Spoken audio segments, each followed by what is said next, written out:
Ao longo dos séculos, decenas de miles de persoas quixeron chegar ata aquí, o fin do mundo. O lugar ao que, segundo a tradición, partíase cara a illa na que habitaban os mortos, e o enclave que os cristiáns admiraban e temían. Pero que hai de verdade nas antigas lendas? É certo que hai xente que protagonizou, neste mesmo lugar, historias abraiantes que parecen sacadas dos vellos mitos? A Catedral de Santiago está construída na mesma latitude exacta que a Laxe da Moa, que é o cumio do Pedregal do Pindo. Os suevos, os celtas, os arios, non viñan en afán de invasión, sino detrás dun mito. É o gran mito da morte do sol. O camiño de peregrinación a Fisterra pérdese na noite dos tempos. É o antecedente do que hoxe se coñece como Camiño de Santiago, porque, como sabe todo peregrino, o auténtico camiño termina en Fisterra. O víspera de Todos os Santos nunca se debía de ir ao mar, porque o chapareza Santa Compaña, ou nese momento que vas a faenar, nas redes teñen aparecido calaveras, esqueletos de xente que afogou no seu día. Hai vida despois da vida? Produciuse o contacto con ese outro lado? Hai científicos que parecen telo claro, despois de anos aplicando as últimas tecnoloxías a esta investigación. A diplomática portuguesa Anabela Cardoso e o seu equipo son un bo exemplo, porque os resultados que están a obter son espectaculares, xa que alguén parece estar a contestar desde o máis aló. Estando eu só, experimentando no meu pequena sala, onde fiz um estúdio, uma voz surgiu da rádio e começou a falar para mí. Puedo asegurar que ningún de ellos estaba manipulado y que no había ninguna opción de fraude nesta experimentación. O volume era moi alto e semellaba como se alguén estivese a falar desde o interior dunha caixa. E me provocou um grande susto, não diria temor, mas susto. Retiraron las válvulas da bella radio que se recibía as voces aparentemente do outro lado, e, sin embargo, as voces continuaban a pesar de faltarle este componente.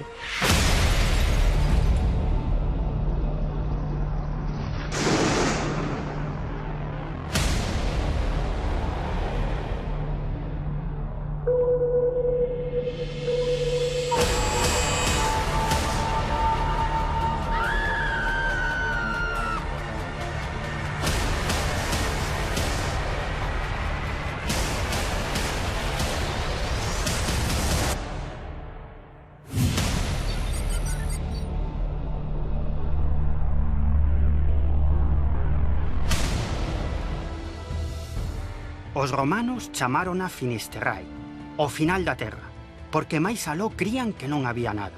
Durante milenios, tanto reis como peregrinos ansiaron contemplar o sol mergullarse naquel mar misterioso, porque nin o poderoso xeral romano Décimo Xiuno Bruto, que conquistou Galicia no 150 a.C., atreveuse a navegar naquelas augas. E como outros tantos, tampouco quixo marcharse daqui sen presenciar este ancestral acontecemento sagrado que cada día protagonizaba o astro rei. Neste lugar chamado Fisterra, considerado durante milenios o último lugar da terra coñecida, era a zona onde podía ollarse por última vez como o sol mergullábase nas frías augas do Atlántico. E cando iso sucedía, a xente podía escoitar, a xente que se encontraba na zona de Fisterra, un laio moi lonxano. Esta lenda e outras similares fan que a atmósfera máxica que rodea Fisterra mantivérase durante milenios ata a actualidade. Pero vayamos por partes. Nalgún punto aínda descoñecido de Fisterra, situouse a cidade romana de Duio, gobernada por un sacerdote chamado Régulo, que custodiaba o Ara Solis, un altar de culto ao sol que os romanos reutilizaron para as súas cerimonias. A cidade de Duio entronca cos lugares que foron romanizados, entre eles está o Fisterra. E o Fisterra, a parte romanizada, é o Ara Solis, o culto ao emperador, ao sol invicto, que se mestura en santuarios galaicos. Conta a tradición que o pobo caldeo que adoraba o sol, quixo saber onde se agochaba o astro rei cando caía a noite.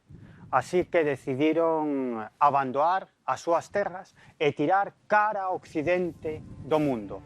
Así, desta forma, chegaron a Fisterra, a última porción da terra coñecida. Entón, aquí, observaron como o astro rei mergullábase nas frías augas de Fisterra. Abraiados, moi abraiados polo seu achado, levantaron un altar en honor ao sol, o Ara Solis.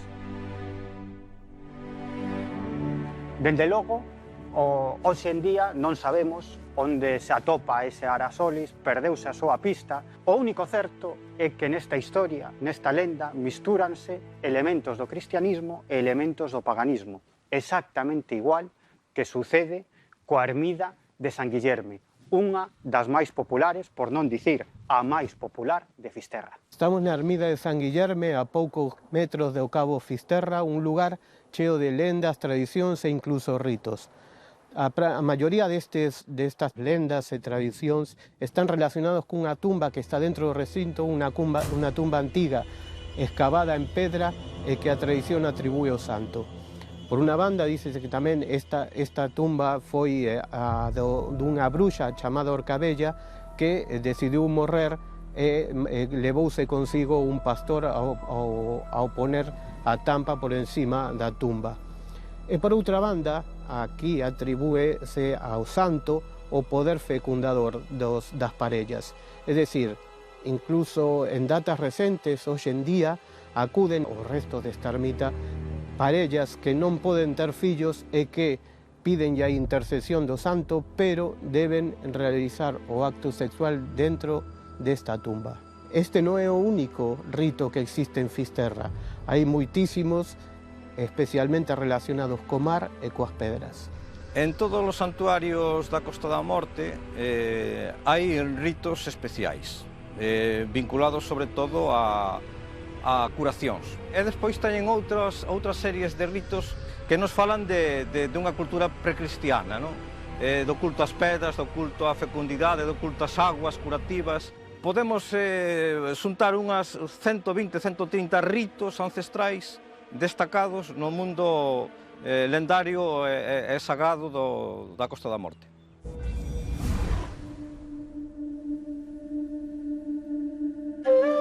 Desde os inicios do camiño, xa cristianizado, moitos peregrinos continuaban ata Fisterra. Que lles impulsaba a chegar ata aquí? A explicación atopámola nunha bella tradición celta, que asegura que en metade deste mar hai unha illa que van a parar as almas dos que morren nestas terras, a Illa dos Mortos.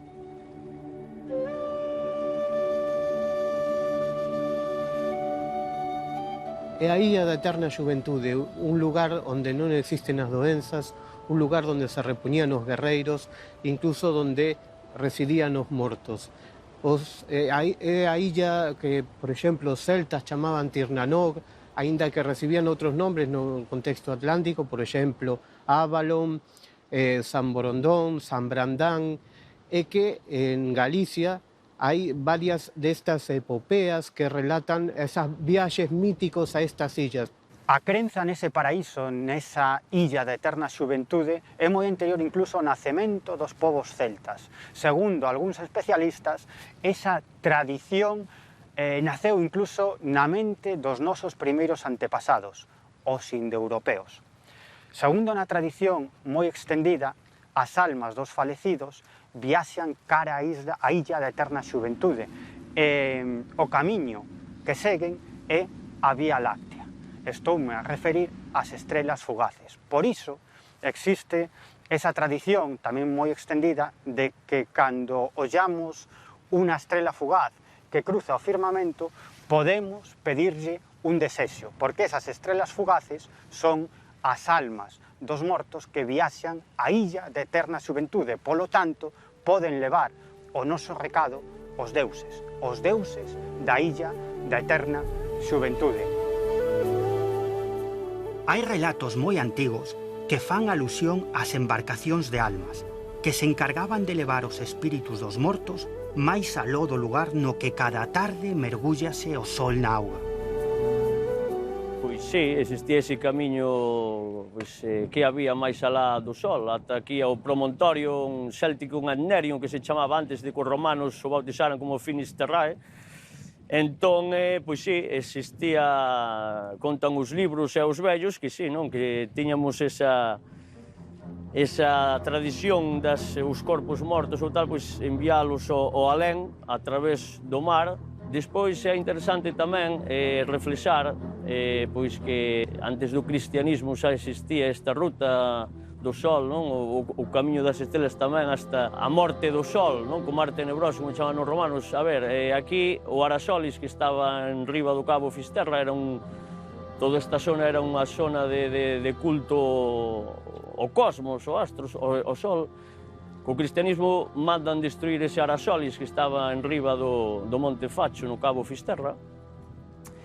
E casualmente, podedelo comprobar quen quira, pode coller un GPS e mirar onde construíron a Catedral de Santiago. A Catedral de Santiago está construída na mesma latitude exacta que a Laxe da Moa, que é o cumio do Pedregal do Pindo. O Pedregal do Pindo é considerado o Olimpo celta, non? E casualmente, pois sí, colles a Catedral de Santiago, está na mesma liña, na liña equinoccial, con Catedral de Santiago, o Monte do Pindo, Pedregal do Pindo e a Lobeira, Cabo Fisterra, non? Esa liña equinoccial do Sol e da Lúa, non? Dos equinoccios. O camiño de Santiago recupera uns camiños anteriores, precristianos, pero a base está en que Galicia é un territorio mítico para todas as civilizacións mediterráneas, para o Oriente Medio, e incluso para povos moi afastados do entorno persa e babilonio, non? Si imos a esas tradicións, encontramos os mitos fundacionales de Europa, que falan dun camiño do oeste cara ao oeste, que é o camiño de moitos povos. Hai moitos povos que chegaron a Galicia que viñan arrastrando uns mitos, os suevos, os celtas, os arios, non viñan en afán de invasión, sino detrás dun mito. É o gran mito da morte do Sol e da renovación tamén. A Vía Láctea morre en Fisterra. Entonces, detrás dese gran mito de Galicia como o último, o que está máis preto do paraíso, o paraíso como unhas illas en frente a Fisterra que aparecen nos primeiros mapas, pois aí é onde se mete de cheo o Camiño de Santiago. E temos moitísimos datos de camiños anteriores a Santiago que falan desta tradición este-oeste. O máis próximo é a Calisianus dos romanos, un camiño que iba de Éfeso a Lugo, pero está tamén o camiño dos fenicios. España era a segunda Fenicia. Cádiz é un emporio mítico, é o camiño de Hércules, e hai outra serie de camiños dos suevos, dos celtas, dos arios, que vemos como foron transformados, reinterpretados e unidos ao Camiño de Santiago. O Camiño de Santiago ten unha vieira que é o símbolo de Venus. Ese é a base, é a expresión desa sincronía, desa fusión de camiños, porque realmente non é un símbolo cristiano, é o símbolo da Dea, da primitiva divinidade que naceu en Galicia. As grandes divinidades ancestrais de Europa, que son femeninas, teñen a súa base en Galicia. O camiño de peregrinación a Fisterra pérdese na noite dos tempos. É o antecedente do que hoxe se coñece como Camiño de Santiago, porque, como sabe todo peregrino ben informado, en realidade, o auténtico camiño, a auténtica peregrinación, termina en Fisterra, non en Compostela. De feito, no século XI encontramos un documento no que se reflecte a preocupación polas moreas de peregrinos que chegaban a Fisterra e non conseguían hospedaxe. E tamén se sabe que os tribunais de Inquisición dos Países Baixos e de Holanda en moitas ocasións castigaban as persoas que provocaban ou que facían certos pecados contra a fe a peregrinar, pero a peregrinar non a Compostela, senón a Fisterra, e debían facelo pobremente ataviados, pobremente vestidos, descalzos e comendo só pan e planta. En Fisterra existe unha tradición oral moi extendida. que afirma que hai unha pedra baixo a que estaría o túmulo de Lupa, unha raíña pagá que, segundo a lenda xacobea, quiso evitar que os restos do apóstolo Santiago fosen enterrados en Compostela. Sí, despois outra tradición sobre onde está enterrada a Raíña Lupa, que está no Pedregal do Pindo, os vellos, un señor aquí, Pepe do Fieiro, contrastando con eles, pois sí que está enterrada pola laxe da Moa, eso foi-se transmitindo xeración tras xeración. Bueno, tamén tuve unha oportunidade fai tempo de conocer a unha medium espiritista, unha persoa moi interesante. Quiso conocer o Pedregal do Pindo, todo eso, eu sin comentarlle nada, pois dixen, oye, a ver, poderías dicirnos ou contactar con quen ti podas, a ver, os guías ou os espíritus ou que che din e tal. E, bueno, esa persoa foi moi curioso, non? Esa persoa subimos un día de chuvia, Lóstrejos, precisamente esa noite que hai un raio que afundiu a farola do Cabo Fisterra. E ela chegou ali, pois sacou as súas campanillas, os seus cánticos, hai persoas que viñeron connosco que poden tal. Teño fotos de todo eso e, pois eso, chuvia polo norte, chuvia polo sur, nós cun sol. Ven unha persoa tamén cun detector de metales que dixo, conoce alguén que teña? Sí, hai unha persoa tal, ven connosco. Bueno, ela iba conectada, pois, co que iba conectada, coa outra dimensión ou cos guías, cos espíritus. En todo momento, pois, dixo, a ver, ahora indícame aquí, para aquí, pon o detector, vamos a... pájalle unha pasada e que nos din que vamos a topar algo, non? Efectivamente, así que empezou a barrer co detector, dáballe unha sinal, empezamos a cavar os terróns de terra de erva e encontramos unha moeda do século, non me acordo, teño as fotos, unha moeda, e despois ali na laxe da Moa, ela pois nos foi, sin dicirlle nada, a ver se coincidía logo coa posesión onde dicía ese home vello que ainda está vivo, ahora de 90 anos ou por aí, Pepe do Fieiro, e si, ela foi nos levando ali cara a zona sur da laxe da Moa, onde din que está enterrada a Raíña Lupa, non? No Códice Calistino falanos do rei de Dugion e da Raíña Lupa, porque aí métense de cheo con Fisterra, con Musía, non? No tema da Raíña Lupa, tamén do rei de Duio, son inventos, pero son inventos que fan a reinterpretar lendas ancestrais galaicas, que son lendas que nos vinculan co mundo céltico atlántico. A Raíña Lupa ven sendo unha soberana da terra, ese é un mito indoeuropeo. Un mito indoeuropeo que encontramos aquí tamén na Costa da Morte, en lugares chamados Pé de Santo, onde aparecen petroglifos con ferraduras e con pés de santo, onde aí se facía un rito de unión do rei do territorio ca reina soberana, ca dona do territorio. Entón, a Raíña Lupa ven sendo Galicia, a dona do territorio, como sería Britania en Inglaterra. Entonces, hai que casarse ca reina para ter o dominio do territorio, para ter o señorío do territorio. Eses son mitos que aparecen nas lendas galegas, pero tamén no Irán, por exemplo, ou no oeste de Europa, non? Son grandes mitos da historia de Europa.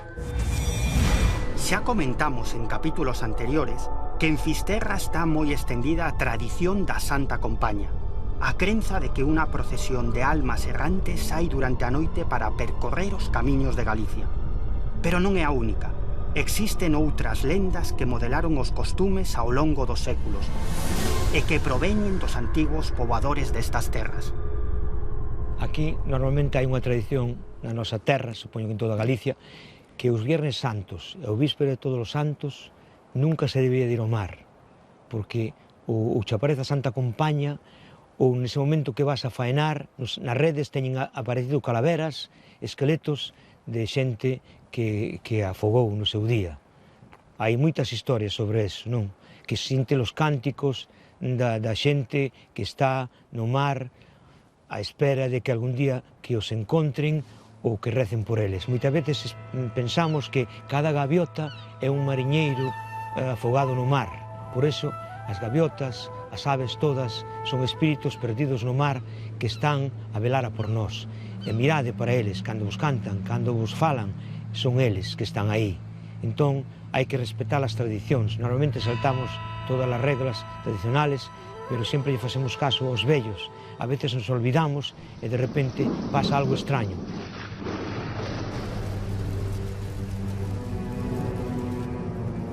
Estás, sintes algo raro, que pasa, Dios mío, me bon. Estar de noite, sintes un ruido, algo que se move, que pasa aquí? Hai que marchar. Non se pode estar, hai que seguir cas tradicións e non fallan, porque estas cousas son tan extrañas por os humanos, pero tan reales por os que as entendemos e as vivimos e as creemos, de verdad. Respetad as tradicións, así digo-vos que nunca vos pasará nada. Sí, despois outra das tradicións populares dos mariñeiros, pois contan que eso, cando morren os xente que está moi en contacto con mar, con esa simbioses con medio mariño, pois que non lles costa ese reencarnarse ou pasar a esa outra dimensión, e que moitas veces se reencarnan en aves, bueno, en jaibotas, en mamíferos, en arroases, golfiños, para seguir en ese medio mariño, son almas ou seres que lles costa moito desapegarse do medio mariño, non? Entón, pois, moitos mariñeiros, pois eso, hai un que conocedes máis tarde, un de Fisterra que ten moitas historias e moitas anécdotas interesantes coas jabotas, aparte de que eso non se din que non hai que matar as jabotas porque indican onde está o peixe, non? E, bueno, despois as baleas e os golfiños, os arroases, pois son mamíferos e seres bastante interesantes cos seres humanos, non? Todos vimos do medio mariño, todos vimos do mar, non? Un dos personaxes da mitoloxía fisterrá é o nubeiro, un ser que é capaz de manexar as nubes, incluso as treboadas, e que é propio desta zona da Costa da Morte.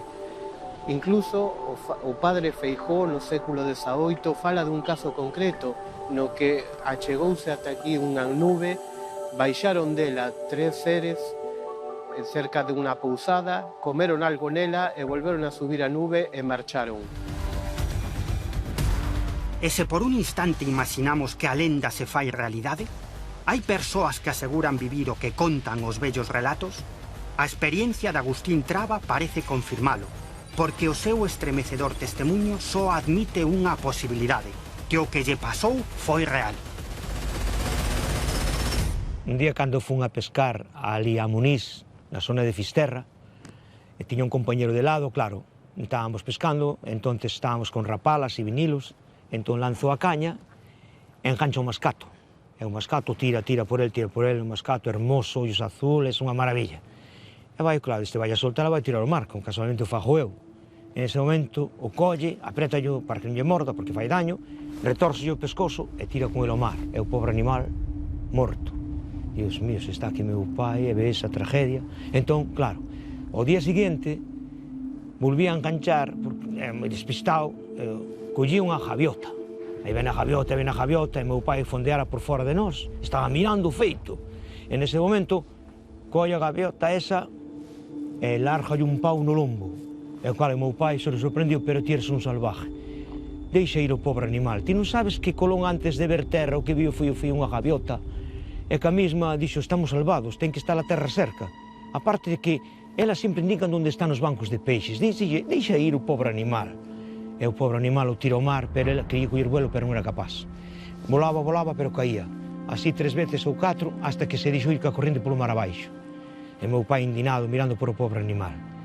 E mira as cousas da vida, e cando, claro, meu pai, un cáncer, estas cousas, non, entonces en fase terminal, morre meu pai, e eu esperando aos da funeraria, co traxe para colocarlle a meu pai, ven o furgón, e de repente pousas unha gaviota encima do furgón, claro, non se cataron que non molestaba, nese momento sacan o féretro de meu pai do furgón e a gaviota métese encima del. E miran os da funeraria uns por os oitos e dicen, que fai esta gaviota aquí? Aparta a gaviota. A gaviota non quería marchar, pero tuvo que apartarse, porque entón levan a meu pai para dentro, e eu estou ali mirando para meu pai, cando sacan xa listo de preparalo, nese momento ten un lagrimal de sangre. E o señor que estaba mirando para min e para meu pai, mirando, porque a sangre tira, non. E meu pai aínda notábase que a sangre chamaba por min, a sangre del. Anda, eu xa me emocionei, non? E que a mesma, claro, lévano para o tanatorio, e nese momento, claro, a xente amontonada na entrada, e a gaviota quería entrar, pero non había maneira de entrar, hasta que piteiraba nos cristales, e quería entrar, pero mire, e dille unha señora que estaba ao lado de miña nai, Laura, esta gaviota nin que quixera entrar. Cala, se che conto, esa gaviota veña dar as gracias ao meu home, que un día no mar salvoulle a vida, que un tío collíoa, confundiu-a cun peixe, claro, a rapala, e doulle un pau e dixo, meu home, deixa ir o pobre animal. E así fui, e veña dar as gracias, non me dixas, e fai en nombre del Padre. E casualmente estas cousas pasan, non? Que a min me ocurriu unha cousa estando no mar, cando me collín un temporal, e claro, eso de encenderse o móvil, que a imagen de meu pai, entón daba apagado, e digo, non, estamos avisando que teño que marchar. E deixen o móvil aí, sin tocar, hasta que, claro, casualmente, a chegar ali, ao abrigo do cabo, e ir en popa, apagas o móvil. E ao apagarse o móvil, digo, isto é unha cousa extrañísima. Chego a Pisterra, amarro no pantalán un temporal que levaba as aguas do mar. É que dixen eu, vou ir ao cementerio, era tardío, porque eu estaba de noite con luna no mar, eran as 2:30 da mañán. E fui ao cementerio, con algo de medo así, porque é unha alta hora da noite, e que sorpresa me levo cando chego ali, hai unha gaviota na tumba de meu pai. E eu miro para atrás, todo asustado, isto que é, Dios mío? E vai un cerco e a gaviota levanta vuelo para deixarme sitio e ponse encima dos féretros que había por riba de meu pai. E ele estuvo hasta que marchei, e fuñe dar as gracias, e que a mesma miro, e ao marchar miro para atrás, con algo de espasmo e de medo, e a gaviota baixa e volves a poñer ali. E digo, isto que non a contar igual non é de creer. Estas son as cousas do mar.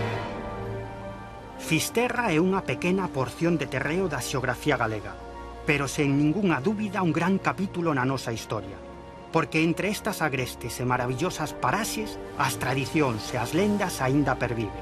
Sí, aquí, na terra do fin do mundo, a última etapa dun camiño sementado de estrelas.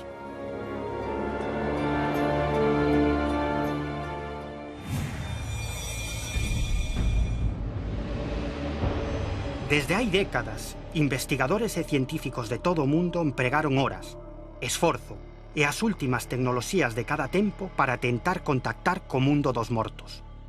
Unha destas persoas é a portuguesa Anabela Cardoso. Esta diplomática de carreira afincada en Galicia fala 7 idiomas e ocupou cargos de gran importancia no Ministerio de Asuntos Exteriores do seu país.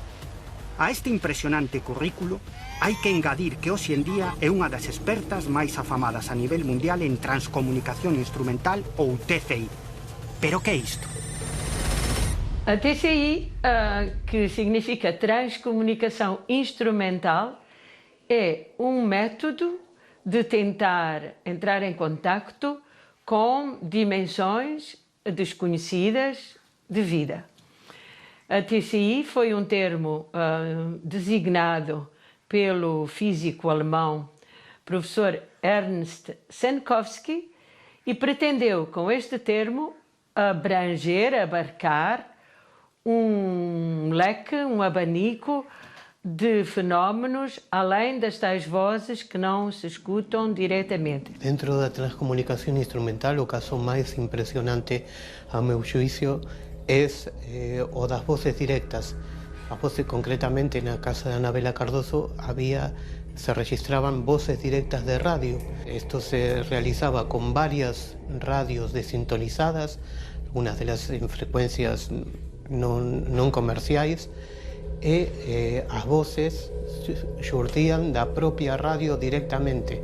Aí era unha cousa importante, eran todos receptores de radio, non había ningún emisor, é dicir, que alguén que non estuvera dentro do estudio non podía escoitar o que se estaba falando ali. Isto é importante porque en algúns casos se estableceron diálogos, noutros as respostas eran de acordo ao que se estaba a preguntar. Entón, non había forma de que ninguén que non estuvera dentro dese estudio pudera escoitar o que se estaba a falar aí. Pois começamos a experimentar em TCI, aqui na minha casa próximo de Vigo, com 2 amigos mais, Carlos Fernandes e Lola. E realmente começamos a experimentar com imagens e obtivemos alguns resultados, mas em muitos poucos dias, 2 semanas talvez, passamos a experimentar com vozes. Experimentamos com vozes desde o final de outubro de 97 e no mês de janeiro de 1998 tivemos os primeiros resultados de vozes que não se escutam diretamente para o ar, são as chamadas aqui psicofonias. E continuamos este pequeno grupo de amigos até que um dia, estando eu só em minha casa, eu experimentava não só com eles, mas também eu só. Mais vezes do que com eles, porque eles vinham de longe. Estando eu só, experimentando no meu pequena sala, onde fiz um estúdio, uma voz surgiu da rádio e começou a falar para mim diretamente, muito alto e com relação àquilo que eu havia acabado de dizer. Por minha formação em eletrónica, eu era a pessoa encargada de controlar e manipular todos os aparelhos eletrónicos que utilizávamos. Puedo asegurar que ningún de ellos estaba manipulado y que no había ninguna opción de fraude nesta experimentación. Tras diversos intentos, Anabela Cardoso recibiu a primeira comunicación. Achábase en silencio, esperando resposta a unha das súas preguntas. A voz xurdiu dunha antiga radio de válvulas. O volume era moi alto e semellaba como se alguén estivese a falar desde o interior dunha caixa.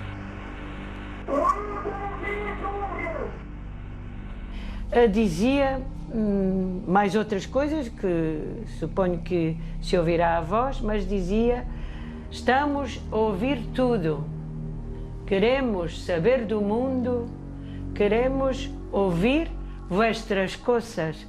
Estas 2 palavras em castelhano.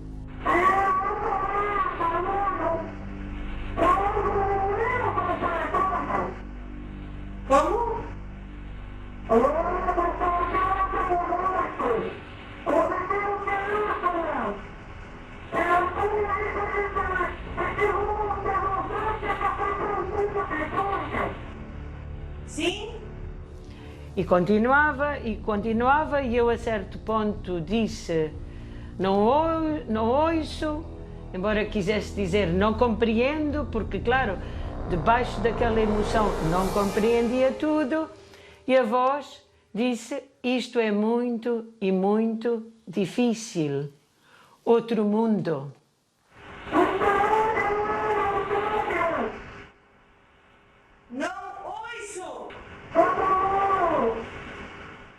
E esta foi a primeira voz que ainda durou, respondendo à minha pergunta, e ainda durou 1 minuto e pico, suponho, de intervenção. E me provocou um grande susto, não diria temor, mas susto. Ademais de Anabela Cardoso, existen outros transcomunicadores que obtiveron resultados moi sorprendentes. É o caso do italiano Marcello Bacci, que ata aí uns anos organizaba unha serie de reunións na súa casa, no seu fogar de Grosseto, en Italia, reunións para contactar co alén. Ese contacto, esa comunicación co máis alá, facíase a través dunha bella radio a válvulas. Acudían á casa de Marcello Bacci persoas que perderan os seus seres queridos e procuraban unha proba de que se encontraban ben no máis alá. É curioso porque moitas destas persoas que acudían ás reunións de contacto co alén na casa de Bacci eran persoas que non coñecían a Bacci de absolutamente nada e incluso algunhas eran ateas. Inda así, moitas destas persoas incrédulas recoñecían as palabras, as voces dos seus seres queridos falecidos que en ocasións incluso chegaban a identificarse polos seus nomes. E tampouco era extraño que nesas comunicacións tiveran lugar auténticos diálogos, auténticas conversas entre esas entidades do alén e as persoas que participaban nesas sesións de comunicación na casa de Bachi. Varios científicos experimentadores realizaron algunhas probas no estudio de grabación de Marcello Bachi e retiraron as válvulas da bella radio nas que se recibía as voces aparentemente do outro lado, e, sin embargo, as voces continuaban a pesar de faltarle este componente. É técnicamente imposible que unha radio funcione sin válvulas. Naquel tempo, unha muller desesperada acudiu a unha destas sesións co obxectivo de poñerse en contacto co seu fillo xa falecido. E de súpeto, algo aconteceu.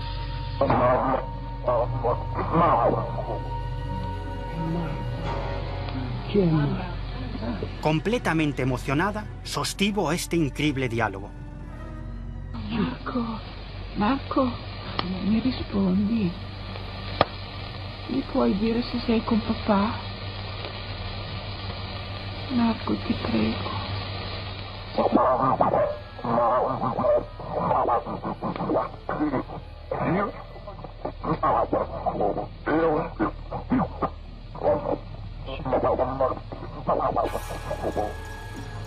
Ciao. Marco, ciao, ti abbraccio, ti faccio tanto con papà.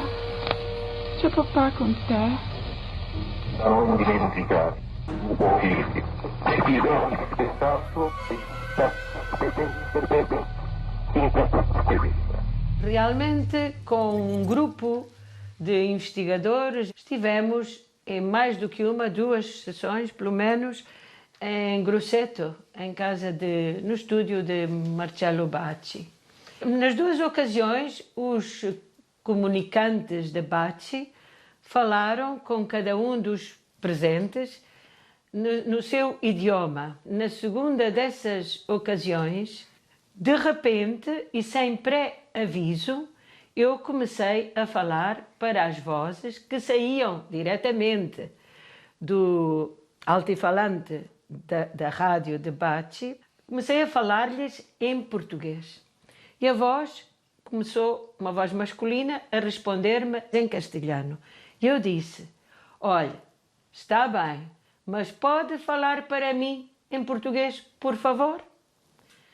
A voz demorou um pouco e em seguida outra voz apareceu que disse mais ou menos isto: tenha em conta que o mundo é grande e as línguas são tantas, mas dizem-me Alá que através das ondas da rádio se transforma na sua língua. Os comunicantes de Anabela din estar a falar desde a estación Río do Tempo, situada no máis aló, onde continuarían existindo os que xa faleceron.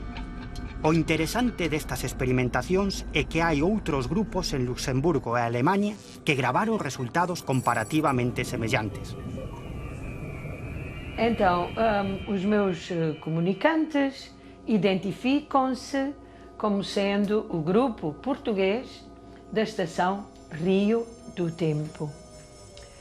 Uma estação tem um significado, suponho, de ser uma espécie de centro onde, nessa dimensão seguinte, se pode comunicar com este e outros mundos físicos que os haverá. As estações realmente são, de acordo com o que informaram os comunicantes em Luxemburgo, por exemplo, são centros onde os contactos mais avançados, mais sofisticados de comunicação, como as vozes diretas de rádio, as chamadas telefónicas, as imagens que aparecem nos monitores dos computadores e na televisão de Adolfo Holmes, de aí procedem dessas estações. Os contactos psicofónicos aparentemente são já um nível muito menos controlado e podem ser, talvez, tanto quanto podemos saber, evidentemente, já de origem individual, isto é, do sujeito que se comunica, que em geral se identifica como falecido e que diz que vive noutra dimensão, para além do tempo. Eu participei em muitísimas ocasións nas sesións de experimentación de Anabela Cardoso coas voces directas. É certo, dou fe de que moitas delas había unha interacción clara, outras moitas mencionaban os nosos nomes, por exemplo, a mí en referencia chamáronme polo meu nome o meu apelido, o sea, Carlos Fernández. Alguén coa formación de Anabela Cardoso arriscaríase inventar algo así, consciente de que está en xogo o seu prestixio de anos? Seguro que non. Ademais, son moitos os investigadores internacionais que acudiron ao seu laboratorio e do mesmo xeito que ela obtiveron voces moi abraiantes. Por os espectaculares resultados que tiña Anabela Cardoso, comenzaron a ser investigados e visitados por numerosos especialistas de todo o mundo no campo da supervivencia a morte e da transcomunicación instrumental. Un deles foi David Fontana, un catedrático de psicología xa falecido, pois él participou en unha destas sesións de investigación e sin decirle nada a Anabela previamente, invitou aos comunicantes a que repetisen unha frase que él tiña pensada. Pedeulles que repitiran "How are you?".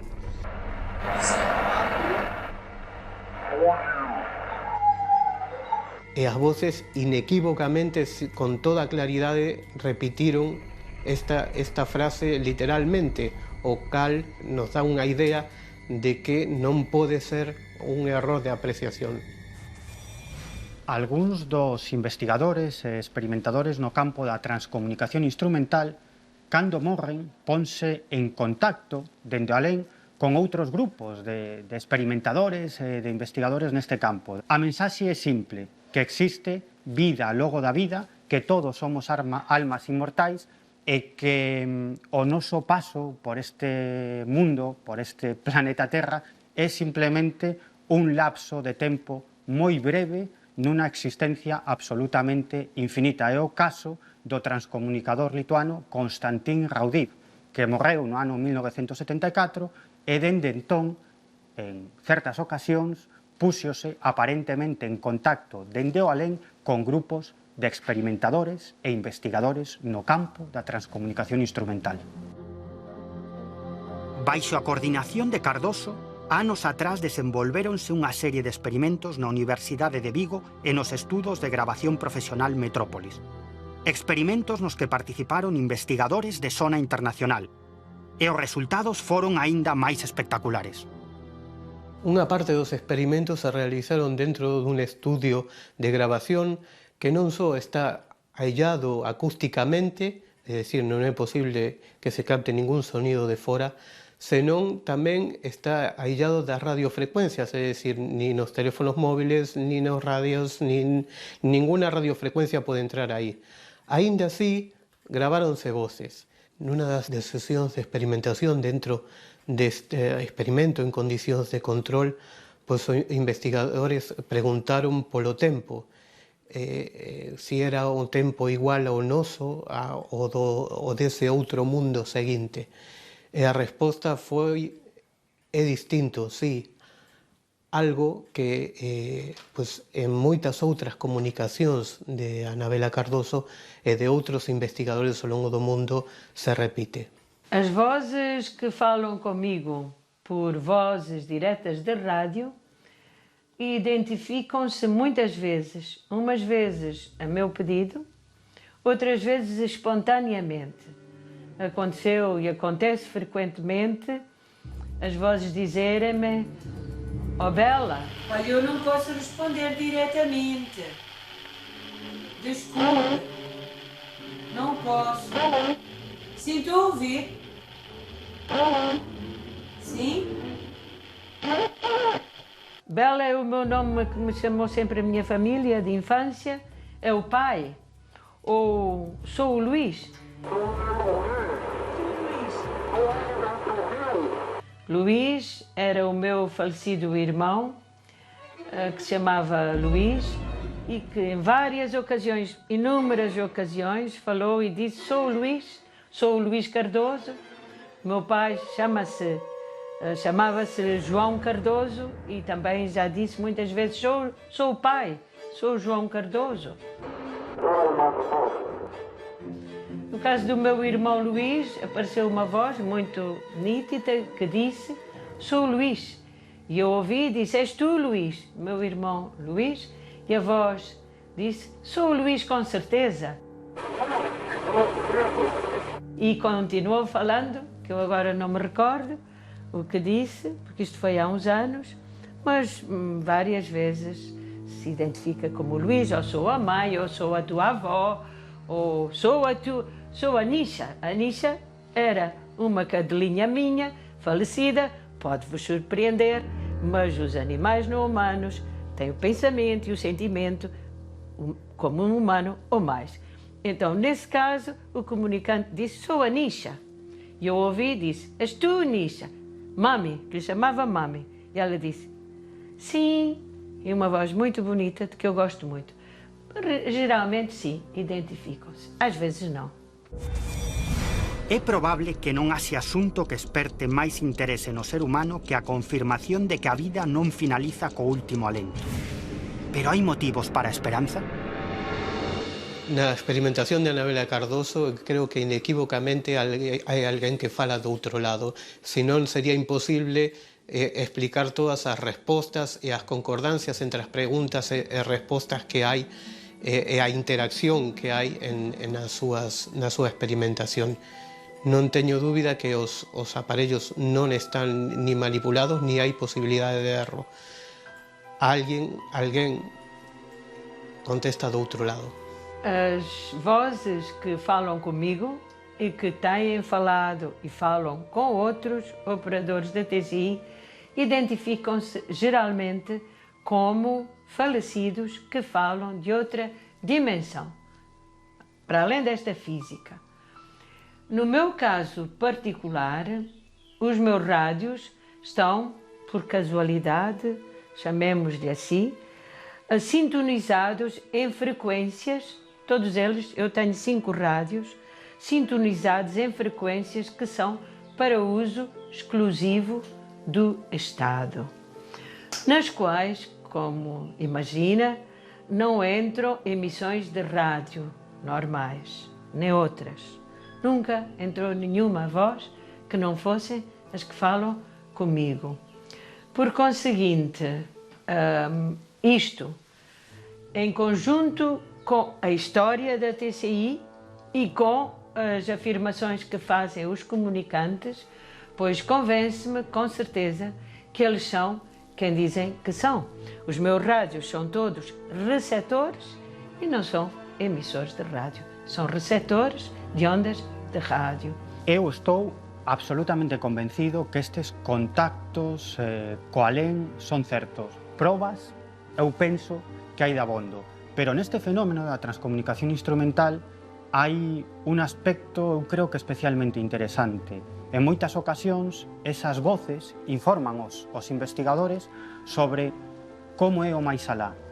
É dicir, que nos espera logo da morte. Din que cando falecemos pasamos a outro plano de existencia, un plano de existencia ao que van a parar todos os seres vivos de todos os planetas do universo, incluídos os animais e as plantas. Durante anos non foi máis que unha crenza sen probas, pero agora, grazas ás novas tecnoloxías, están a obterse impactantes resultados que están a poñer en alerta a científicos de todo o mundo.